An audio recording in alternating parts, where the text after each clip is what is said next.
right then, we're going to be taking a look at some 3D printing from Wargames Atlantic Digital, or WAD. That'll be the new acronym.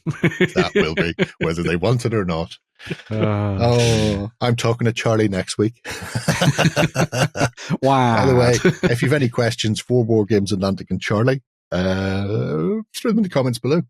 I'll be interviewing next Friday, and who knows, you might get an answer. I might even have Andy Hobb Day to talk about the fact that they're doing games now. Baron's War the Second, so, and Classic Fantasy Battles. Oh, sexy. So yes, if you want to know more, drop a comment below, and it'll save me having to think up questions to ask. Anyway, WAD, what are they up to? A ton of stuff. Wow, yeah. Much. So we routinely come back to WAD or Atlantic Digital to see what they've been up to, because as I think we've discussed in the past, I'm fairly sure they chain their sculptors to desks until they have sculpted like 6 things a day. But there's a huge mixture of new stuff that they've been working on for a variety of their different genre stuff. So as people will know, when it comes to plastic stuff, the guys at Wargames Atlantic do pretty much everything. They've got sci-fi, fantasy, and everything else in between. Their Deathfield stuff in particular has really expanded. Funnily enough, all part of the same universe, potentially a game in the future. Who knows, I suppose. But it was always the plan. Yeah. Was to one day become a game, so who knows? From the very beginning with the Ram Jaegers. So, but yeah, some really nice stuff for their sci-fi selection.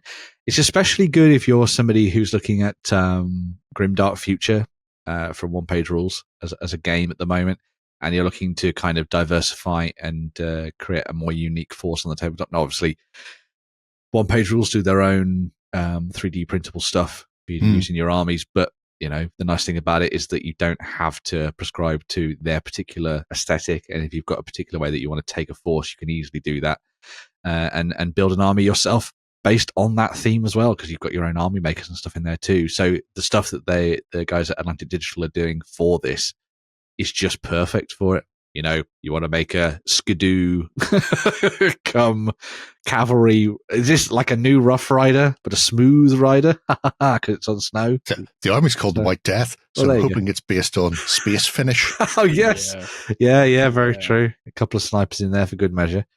Some really nice. You could easily make up stuff like this to drop into your armies and have some fun with it. Obviously, as well, these are all great analogs. And options for you to use alongside stuff from Warhammer 40k as well, so you could easily drop them in. I think, is that emus, or is it probably the Emu War armor? Yeah, the Emu War.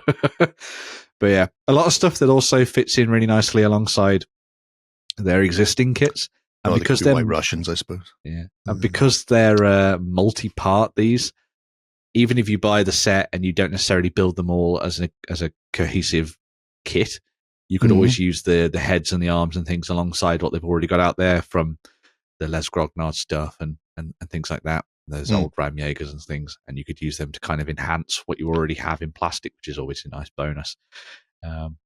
Spectators and owners, you say?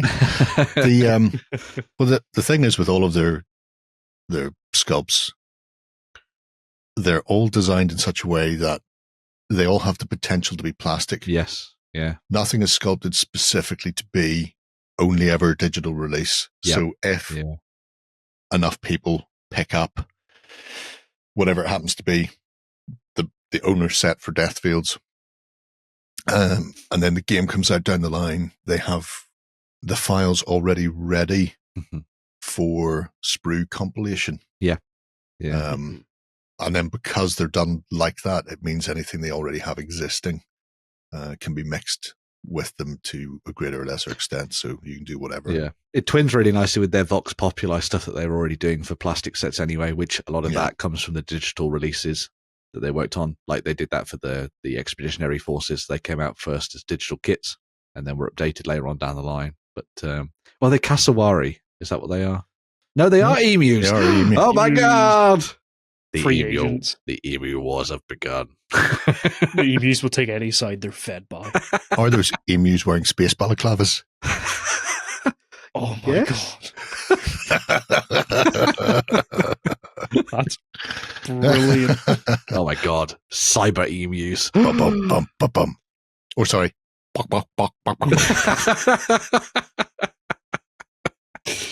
Oh dear. But yeah, if you're, oh my god, these are the perfect. You know, Victorian Miniatures are currently doing more of their space Aussies. Are they? Space Aussies up against the emus from Wargames Atlantic, and away you go. You've got this sort of. I'm assuming because these are called Bushmaster, these are some form of Anzacs to go up against them. Like, they are the hats. Yeah, there's the Aussies. Yeah. Go Aussies, go! Yeah, you can do it. Your laser raptors. Don't you think they could beat an emu? Laser raptor. Oh, that's interesting. So that's the sword from the Bulldog sprue. Oh. The British/Commonwealth Deathfield sprue, which means these are compatible with those. Boston. No. That works out well. That works out very well, doesn't it? Yeah, very nice. Yeah. But I think, I mean, you get a taste of this just looking through what they've been doing for Deathfields, to be honest. The guys doing sculpting for Atlantic Digital, and by extension Wargames Atlantic as a whole, are just inventive chaps. They are able to come up with all sorts of weird and wacky things. I mean, I think the Silverbacks we looked at a couple of months ago, which were really nice. But even if you're not doing sci-fi bits and pieces, we were talking about ninjas earlier. Even if you're not doing sci-fi bits and pieces, they cover all sorts of different bits and bobs for fantasy and oh man. You've got an alternative version of your game to play, Jerry. So. Yeah. Well, I do have Bulldogs. There you go. Bulldogs versus Zulu. But they've all got Wakanda-esque Black Panther armor. Do. Oh, that'd be a nice touch. Yeah, that'd be cool. Going against Claw. But yeah, if we go back to the, we'll skip the. We'll go back to the main store page because obviously the Deathfield stuff is immense as it is anyway. But some of the recent stuff that they've been working on has been really nice. You could do it, Jerry. No, apparently, clicking on store won't bring it back to the store. It's doing out of badness to annoy me. Category is Deathfield. That's why. No, we'll sort it. I'm going to go to collections. That'll harden it. Go. That's how I deal with computers. Just don't play their games. Yeah. Don't give in to them. Just choose a category then, Jerry, and we'll go with that one. So whichever one you want to go for.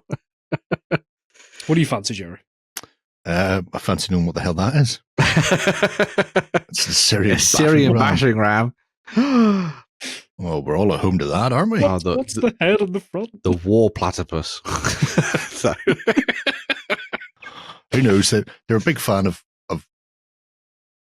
big bronze rams in the shape of heads of animals. So presumably dog of some description, but who knows? This is a perfect example of the kind of filling in the gaps stuff that Wargames Atlantic do with this. Because you'll get a lot of the time they'll design,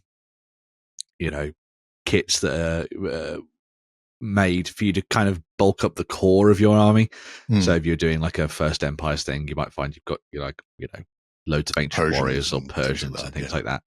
But then beyond that, obviously, if you've suddenly got that style of miniature sitting in your collection, and you don't want to necessarily go beyond that too much when it comes to the aesthetic of things, especially for weird stuff like a Bronze Age battering ram, like you see there. The Atlantic Digital stuff is there to kind of essentially fill in those gaps and give you the options to kind of bring a lot of that stuff to the tabletop without, having to shell out too much or go wandering too far away from the same aesthetic and design choices for your particular army, which I think is always really nice to see.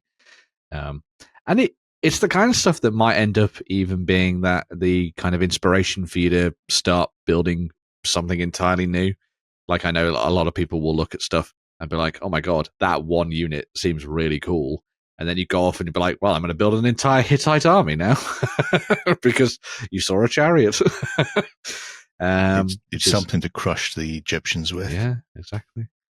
But yeah, some really nice stuff on the stock front, as you can see there. Lots of detail worked into these as well. And again, multi-part. So you've got lots of different options. for building up the forces, which is always good to see. Yeah. Yeah. Ooh. Look, for all those fans of Cathay out there. There you go. Yeah. Yes. It was one of the Shinsu, the ranges that they were looking to expand upon, wasn't it? The sort of ancient Chinese stuff and all that kind of thing. One of their main sculptors, or possibly the head of the studio, is actually obsessed with it. Is a Chinese sculptor. Yeah, and he was working on First Empire stuff, which I think there's still a plan to do that in plastic at some point. But it's made its way to digital first. Maybe Wargames Atlantic will do me a favor and bring Dynasty Warriors to the tabletop and make it a reality. So they're all historical figures, so there's no copyright, right? Correct. Yeah, so, sure. Yeah. Lubu is Lubu. The only question will be what outfit is he wearing? Because I'm fairly certain Dynasty Warriors is a little less than accurate in very much so in the get-ups that they're wearing. Yeah. But no. Yeah. That's why other things exist, so we'll not worry about it.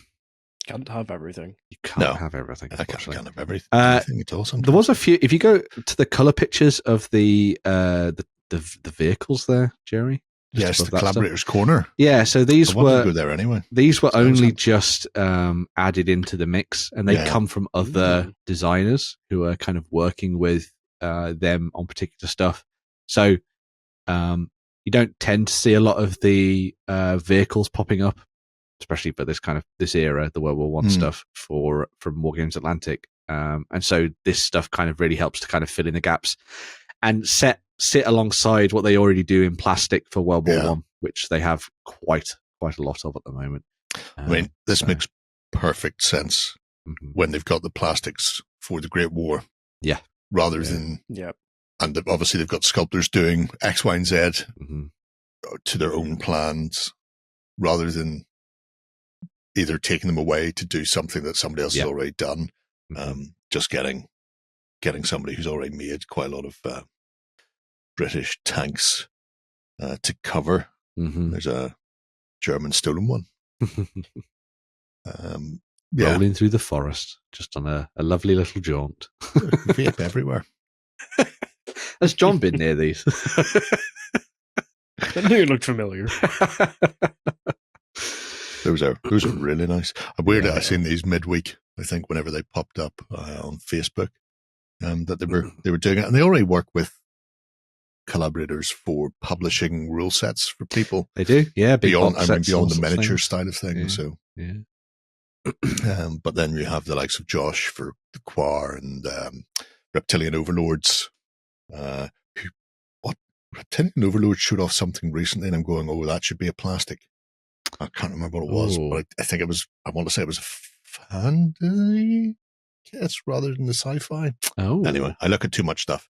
But they're coming out with new, because obviously they have their own 3D printing stuff, and then Wargames Atlantic do the plastics for them. They did. And they did the Space Vietnam type stuff. Yeah. Yes, Space Nam. The Catachan Jungle Fires. Yeah. Or Catachans, as I've heard it pronounced online. But some people call Zinch Simon. Yeah. I can't argue with them. That at least makes sense. It's certainly one way of going. What's going on? I don't want his mechadendrites in me. I've seen enough anime to know where this is going. God. They're a bit different. Does it name the peoples? Oh, it does. It does, yeah. Okay. That's nice. Celebrating our sculpting team and their talent. Oh, these are things that their sculptors have done on their own time. Oh, that's really cool. Yeah. Oh, okay. Yeah. Nice. That name looks familiar. I think he is the gentleman doing the First Empire, actually. Anyway, yeah. It is really a case that you can't keep up with their output in WAD. Because it does just hammer out there at a rate of knots. Yeah, I tried once trying to do updates every so often on what they had in here, and then I gave up because there was about 20 different kits arriving over the course of 2 weeks or something. Yeah. I was like, oh my God. 31 kits just today. Screw that. You two can have attack reindeer. They'll be handy for that White Death army. Have a Finnish army with reindeers or cavalry. Yeah.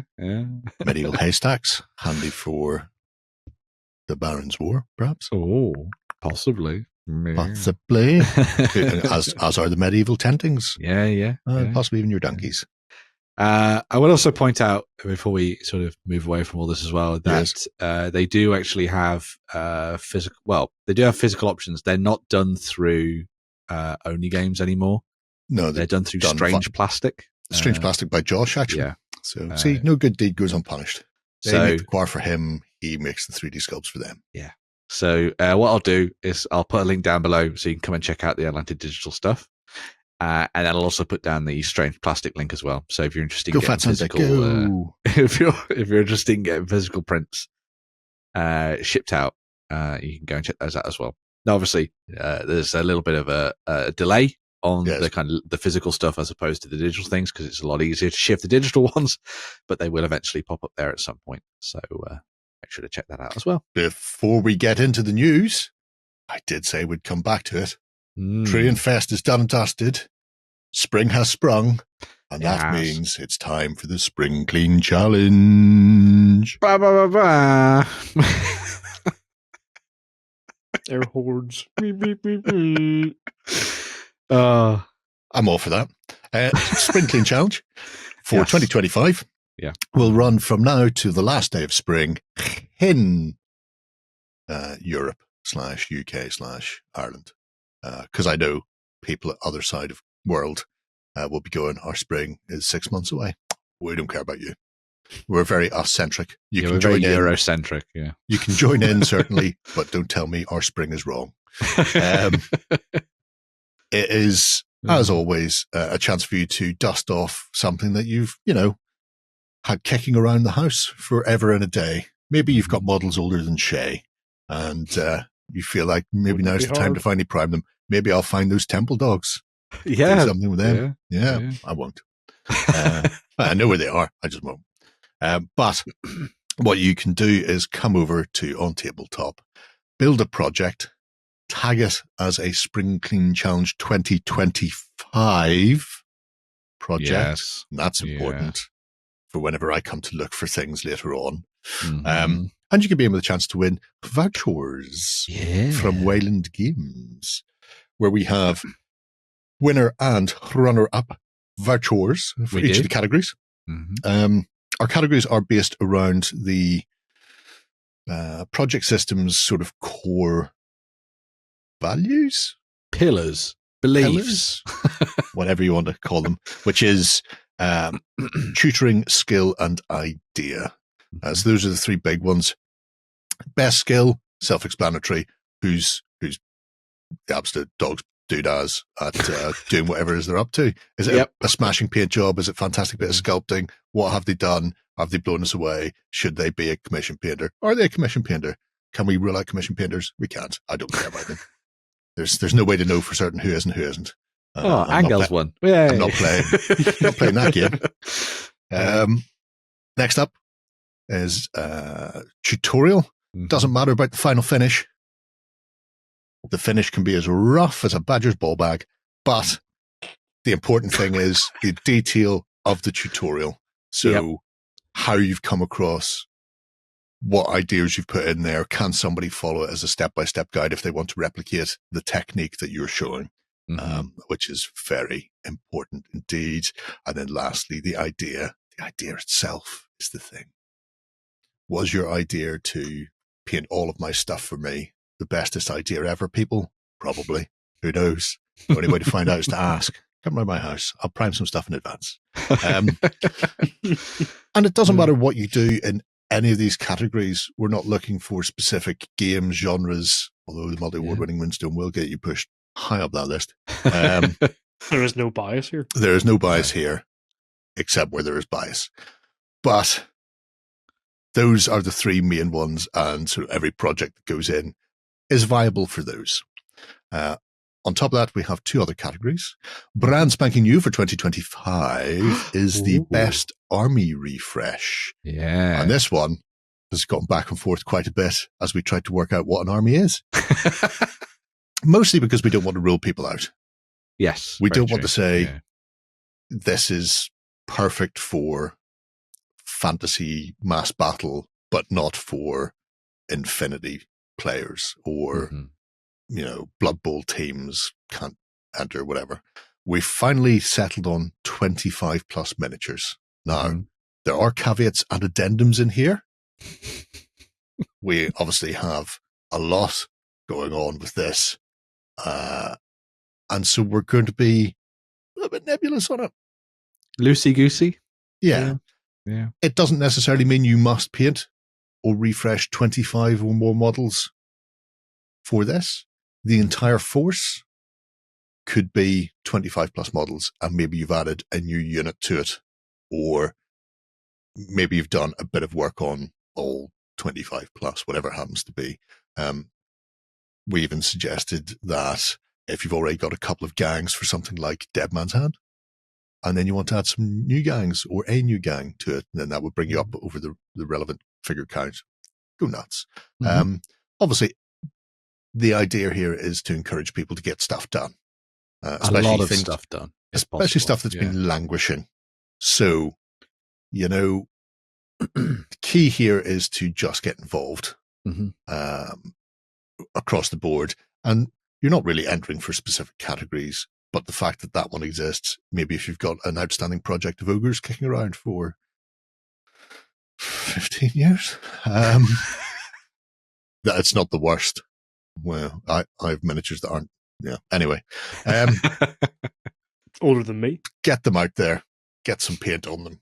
Get them on the tabletop. Finally, no more shall Fields of Grey reign supreme.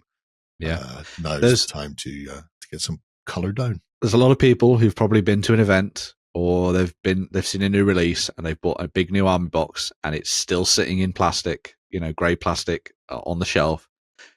This is the perfect opportunity for you to grab something like that and get it ready to kick ass and take names. So, say nothing. Yeah, it is. Now, that is 4 of our 5 categories. There is one more. Oh, this is a bit of fun because it'll be summer. It's the touch grass category. 100%. Get out and touch some grass. The breath of fresh air. Yeah. Go outside into the really real world and take some pictures of your models in situ. And we've had some weird and wacky ones. Yeah. Discworld miniatures at castles, all sorts of things. We've had some Border Reaver type stuff taken to some Border Reaver castles. In the marches. People have gone on little foresty walks. So Space Marines have appeared on foresty signs in the middle of trails and parts of the Pacific Northwest, I think. Lloyd has taken his Balearics to the Balearics. So. He did. He did get his slingers out, then lie down the grass while people looked at him. Yeah. Where's their man? We had Vikings on the beaches outside Lindisfarne as well, which was a really nice touch. That was really cool. Yep. And that is just a bit of fun. And depending on how clever you are with your positioning of miniatures, they might look like they're actually in the environment, or you might just stick them on the on the walls of a castle and take some photographs in the nice sunny shine. There may even be a few days of sunshine during the summer where you can actually take pictures. Otherwise, get yourself tiny cocktail umbrellas for your miniatures and then stand them on the wall of the castle, teeming rain. But yeah, you will have from whenever you started this, and for people who are paying attention to me, they've already got started, until the 21st of June, the last day of spring, which means it's a Saturday. So we'll tell you on the Friday of that weekender that tomorrow it's closing, and you can then rush frantically around to go, hang on, I started a project for that and didn't put anything in it tonight. Yeah. Where's it? And then we will valiantly not take 2 months to choose winners. Well, it won't be over important things like my birthday and St. Paddy's. So I'm more likely to be around and sober enough to actually. And event season will be mostly over by that point. It will 100% be over by then. Yeah. So all that's good.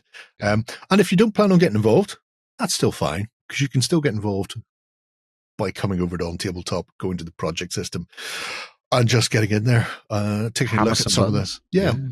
Take a look at the projects, tick off the things you like. I will say it's not a popularity contest. Just because somebody's project happens to have umpteen million votes on it. Doesn't mean that they're the winner, because I've seen that in the past where people have been canvassing Facebook and everything else, trying to get as many clicks onto their project as possible. And while it's nice, it's not the be all and end all. It's not. It factors in, but it's ultimately our decision. So. Yeah. And I don't want somebody's project, which is a fantastic project, but hasn't been seen because they aren't all over social media like a whore throwing themselves in front of people, to be ignored. So that's just how that goes. Jerry wouldn't be biased or anything, like you would. I'm not biased. No, just do Mother Award-winning news, and you're fine. But yeah. Right. Time for that news.